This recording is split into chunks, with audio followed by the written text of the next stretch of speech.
Hi! In front of me is Oppo A77 and today I would like to show you how you can add photos to text message. First of all, you need to open Messages app.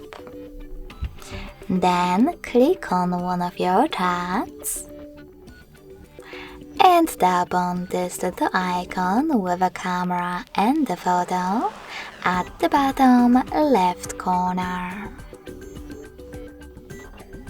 Now you can tap on Folders, hold the photo that you wish to add and tap on Select at the top right corner. You can also just click on the chosen ones over here. As you can see after that, all of my pictures were successfully added.